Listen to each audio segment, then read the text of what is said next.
KAYEGBO ni ìròyìn KAYEGBO, ìròyìn KAYEGBO, ìròyìn KAYEGBO, ìròyìn KAYEGBO, ẹ jẹ́ a jọ gbọ́ ìròyìn. Ẹ kú dédé àsìkò yìí ò ní gbogbo ibi tí ẹ ti ń gbọ́ mi ìròyìn KAYEGBO ni mo mú wá sétí gbọ́ yín láti kàn ní jígí alára.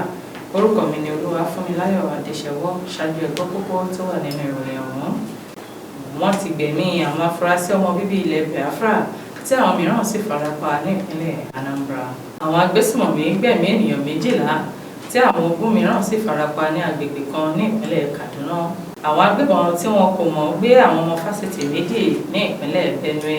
Wọ́n ti mú ọlọ́pàá kan fún ẹ̀sùn pé ó gbẹ̀mí ènìyàn 2 ní ìpínlẹ̀ Èkìtì. Àwọn afurasí ajínigbé 3 ni wọ́n ti gbẹ̀mí wọn tí wọ́n sì dóòlà àwọn 2 ní ìpínlẹ̀ Benue. Kí tó tẹ̀síwájú nínú ìròyìn yìí, ẹ jẹ́ kí adóòkè náà fún ìpínlẹ̀ ọjà.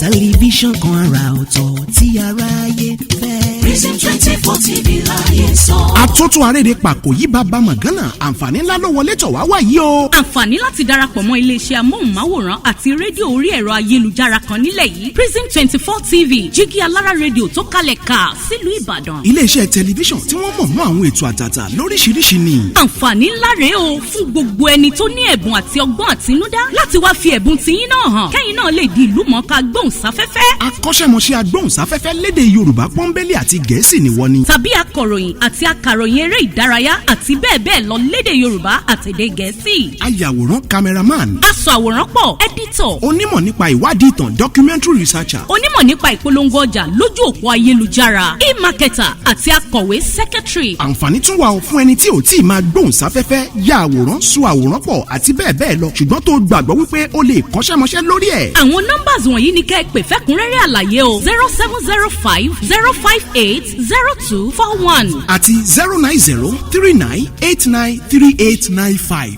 tàbí kẹ́ WhatsApp nìkan sórí +1347 285 7401. Lórí Facebook, Instagram àti Twitter ẹ kàn sí @prism24 TV. Wá lo ẹ̀bùn tiẹ̀ náà níbi táyé ó ti gbà ọ́ ní Prism 24 TV jígí alára rédíò. A máa retí yín o. Prison 24 TV jígí alára rédíò ní gbogbo àwọn tó dámọ̀ ń gbọ́. Prison 24 TV jígí alára rédíò ní gbogbo àwọn tó dámọ̀ ń sọ.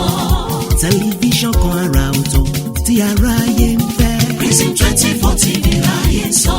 Ó ti akájọ tẹ̀ síbi táyé ti tẹ̀ sí ó yá. Prison 24 TV láyé sọ. Ẹ káàbọ̀ padà láti òkè lọ́hùn-ún. Ìròyìn àwọn rèé lẹ́kùnrẹ́rẹ́. Wọ́n ti gbẹ̀mí àwọn afurasí ọmọ bíbí ilẹ̀ Biafra tí àwọn mìíràn sì farapa ní ìpínlẹ̀ Anambra.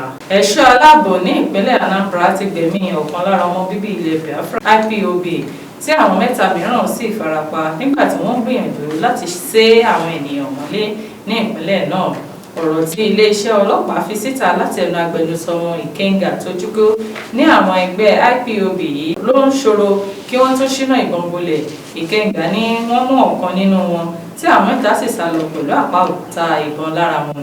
Ìṣẹ̀lẹ̀ náà ló wáyé ní Ọba Flyover ní ìjọba ìbílẹ̀ Idemili South láìná ní ìdálójú tí àwọn ọlọ́pàá àti àwọn elétò ààbò mìíràn fún àwọn ará ìlú ìpínlẹ̀ náà pé kò ní sí wàhálà.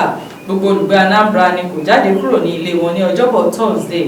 Gbogbo òpópónà ní ìpínlẹ̀ ọ̀hún ló ṣòfò láti Ọ̀ká sí Onitsha àti Nnewi. Kò sí ọjà ní ìpínlẹ̀ Anambra tí wọ́n ti pàtẹ nínú èyí tí ṣọ́ọ̀bù àti gáràjì kò gbẹ́yìn. Àwọn agbésùmọ̀mí gbẹ̀mí ènìyàn 12 tí àwọn ogún mìíràn sì farapa ní agbègbè kan ní ìpínlẹ̀ Kaduna. Àwọn agbésùmọ̀mí ní ọjọ́rú Wednesday ni wọ́n ní wọ́n gbẹ̀mí ènìyàn 12 ní wọ́ọ̀dù Maro ní ìjọba ìbílẹ̀ Kajuri ní ìpínlẹ̀ Kaduna. Àwọn ogún ènìyàn tó farapa lóríṣiríṣi ọ̀nà ni wọ́n ti gbé lọ sí ilé ìwòsàn fún ìtọ́jú. Alága tẹ́lẹ̀ rí ní ìjọba ìbílẹ̀ náà Kafra Kaino fìdí rẹ̀ múlẹ̀ fún àwọn oníròyìn pé àwọn agbésùmọ̀mí náà ló ya bọ ọjà ní nǹkan bíi aago 3 ọ̀sán ní ọjọ́rú Wednesday tí wọ́n sì ń yìnbọn. Gẹ́gẹ́ bí ó ṣe sọ, àwọn 12 ni wọ́n rí òkú wọn báyìí nígbà tí àwọn ogún mìíràn farapa. Ó tẹ̀síwájú pé ìgbà kejì nìyí tí àwọn agbésùmọ̀mí náà máa ṣe ìkọlù sí ọjà ọlọ́sọ̀ọ̀sẹ̀ yìí nígbà tí káràkátà bá ń lọ lọ́wọ́. Ó wá ní rògbòdìyàn yìí ti sọ àwọn ará agbègbè náà sí ìpòrúru ọkàn nínú èyí tí wọ́n ń sá kiri fún ààbò ní àwọn agbègbè tó súnmọ́ wọn. àwọn agbébọn tí wọn kò mọ̀ gbé àwọn ọmọ fásitì méjì ní ìpínlẹ̀ Benue.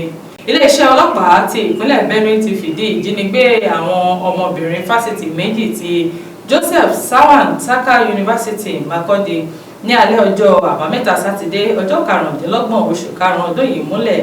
Alukoro fún iléeṣẹ́ ọlọ́pàá SP Sewuese Anene ní ọjọ́rú Wednesday fìdí ìjínigbé náà múlẹ̀ ní ìlú Makurdi. Fásitì GS Taka jẹ́ fásitì ìjọba àpapọ̀ èyí tí wọ́n fi sọrí olóògbé tó ń jìjàgbara fún àwọn ọmọdé ìyẹn sẹ́nẹ́tọ̀ Joseph Taka láti ọwọ́ ìjọba Buhari. Anene ní ìṣẹ̀lẹ̀ náà ló wáyé ní alẹ́ ọjọ́ àbámẹ́ta sátidé ní aago 11 alẹ́ ní òpópónà North Bank sí Uni Agric. Ó ní àwọn agbébọn náà ló yàbò wọ́n tí wọ́n sì gbé àwọn ọmọbìnrin náà kí àwọn elétò ààbò tó dé ibẹ̀.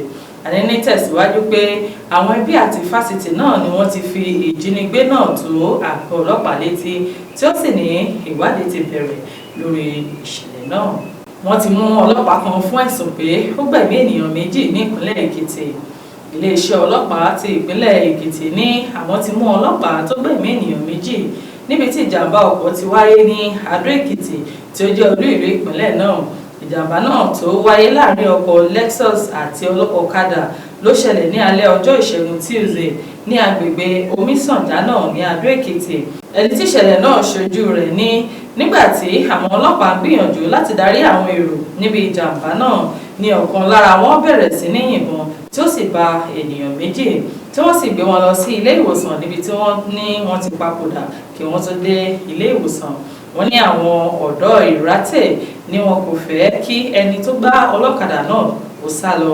Kọmíṣánná ọlọ́pàá ní ìpínlẹ̀ Èkìtì Ọ̀gbẹ́ni Adéníran Akínwálé ní kété tí àwọn gbọ́ ìròyìn yìí ni àwọn ti rán àwọn ikọ̀ wọn mìíràn lọ síbẹ̀ láti dáàbò bo ẹ̀mí àwọn ènìyàn. Kọmíṣánná tí alukoro fún iléeṣẹ́ ọlọ́pàá Sunday Abutu gbẹnusọ fún ní dípò kí ọlọ́pàá yìí dóòlà ẹ̀mí àwọn ènìyàn ó ṣe ìdájọ́ lọ́wọ́ ara rẹ̀ tí ó sì ní àwọn ti lọ sọ́dọ̀ àwọn ẹbí àwọn olóògbé pẹ̀lú ọkàn ìbákẹ́dùn tí wọ́n sì ní ìwádìí tí ń lọ lọ́wọ́ tí ọlọ́pàá náà sì ti wà ní àhámọ́. Àwọn afurasí ajínigbé mẹ́ta ni wọ́n ti gbẹ̀mí wọn tí wọ́n dọ̀la àwọn méjì ní ìpínlẹ̀ Benue. Àwọn ọlọ́pàá ti gbẹ̀mí àwọn afurasí ajínigbé mẹ́ta tí wọ́n sì dọ̀la àwọn méjì ní ìpínlẹ̀ Benue. Àwọn afurasí ajínigbé náà ló gbé ènìyàn méjì ní ìjọba ìbílẹ̀ Ukum ní ìpínlẹ̀ náà tí wọ́n sì ń béèrè fún mílíọ̀nù 23 náírà. Àwọn ẹni tí wọ́n jí gbé nínú ilé wọn ní nǹkan bíi ọ̀sẹ̀ kan sẹ́yìn. Agbẹnusọ fún iléeṣẹ́ ọlọ́pàá ní ìpínlẹ̀ náà Catherine Hanini ní ikọ̀ Operation Zenda ló lọ sí agbègbè ọ̀hún láti yàbò àwọn afurasí ajínigbé náà ní bùbá wọn ní àárọ̀ ọjọ́rú Wednesday. Ó ní wọ́n ṣínà ìbọn bolẹ̀ ní kété tí wọ́n rí àwọn ọlọ́pàá nínú èyí tí ìbọn bá àwọn mẹ́ta tí wọ́n sì fìdí rẹ̀ múlẹ̀ ní ilé ìwòsàn pé wọ́n ti dágbére fáyé tí ọwọ́ sì tẹ ọ̀kan mìíràn lára wọn. Ó fi kún pé àwọn méjì tí wọ́n dóòlà ni wọ́n wà ní àlàáfíà láì farapa. Kò ní jù báyìí lọ lórí ìròyìn káyégbọ́ fún tòní. Orúkọ mi lẹ́ẹ̀kan sí Òmìnirolúwa Fúnmiláyọ̀ Adéṣẹ́wọ́. Káfíńrè pàdé o. Káyégbọ́ ni ìròyìn káyégbọ́, ìròyìn káyégbọ́, ìròyìn káyégbọ́, ìròyìn káyégbọ́.